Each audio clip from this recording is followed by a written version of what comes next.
reason they are talking about it is to really pay lip service to support the central government's policy in order to earn Beijing's vote of confidence. Because after all, diversification involves hefty investments that could eclipse the return on investment of valuable property space. It's true in a short-term basis, but in the long-term basis, in my opinion, this cannot be further from the truth. We are, in fact, I believe, the most eager stakeholders to drive for diversification and harness new market potentials for a number of reasons, now more so than ever. First, casinos are keen to put in place the right mix of a multidimensional product system because it is closely relating to our bottom line performance.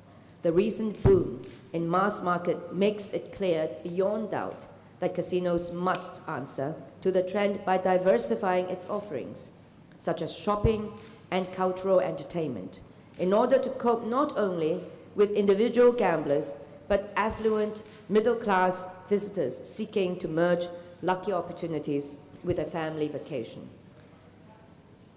Secondly, there are also regional factors driving the fast track of Macau's need of product diversification.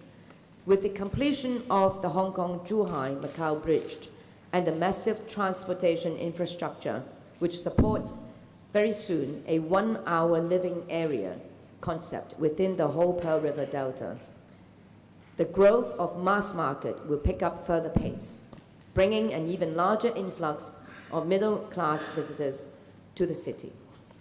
This is going to change the dynamics, the needs, and they will be the ones demanding the diversification offerings.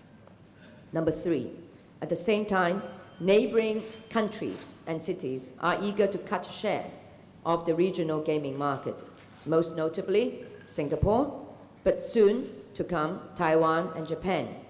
In order to maintain the competitiveness of Macau, we must forge ahead and build clout and critical mass. Meanwhile, operators vying for opportunities beyond Macau are also eager to strengthen their track record and prove their competence in generating economic, social, and cultural benefits to these countries. Diversification efforts will be most effective when built around existing advantages. While the notion of economic diversification has a loose interpretation, with some suggesting even industries that are completely independent of the prime tourism sector, such as medicinal research or IT development, the truth of the matter is any initiative to diversify will stand the highest chance of success when they are tied to existing competitive advantages along the peripherals of the existing supply chains.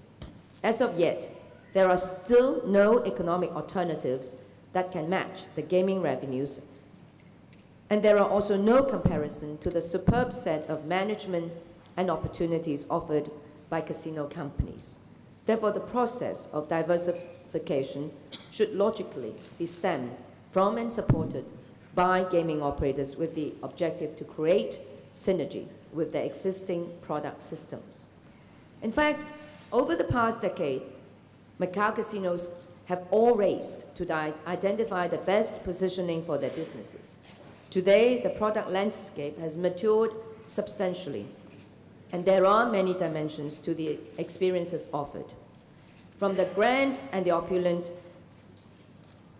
facilities to now promoting retail entertainment shows, MICE, clubs, and other family-friendly attractions, we are seeing, indeed, many respectable efforts.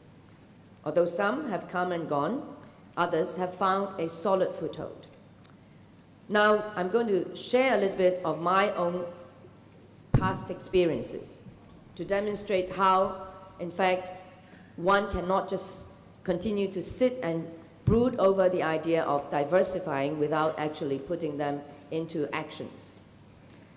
In the past few years, when some of my colleagues and peers might be running around expanding their own businesses abroad or working on building more, constructing more properties. Some may be just sitting pretty collecting money. I have been charged with a duty, which I love, a very good assignment in my opinion, doing something with, my own passion and devotion, which is to find that diversification. Of course, you can always be talking to, many different people selling you ideas, collaborators, strategic partners, people who already are running on grand scheme of things and hoping actually to seek investors, to seek people who are simply just going to give them, a chunk of money to develop their dreams with at your property, with your database. That could work, and that is what we do all the time. But I think for Macau, it is important, before even that is to happen successfully, because a lot of the people do not understand enough what Macau can offer and what Macau needs. So you cannot simply just import an existing concept and try to maybe alter a little bit of the DNA to suit and fit Macau. In my own opinion, because we have had such a long relationship in Macau, and I've seen, in fact, the development and the evolution of this place, I believe it is important for us ourselves to take part in this process, including even the initial inception phase. I love doing this. We bring on board people who have brilliant ideas, and maybe their needs too, and I will try to inject what I believe would be our requirements. And together, we might give rise to a totally new concept, a new product that has its own life. Retail, for instance.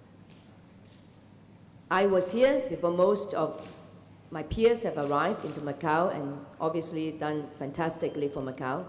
But I can still recall back in the early days in the millennium, the area where we had commercial retail,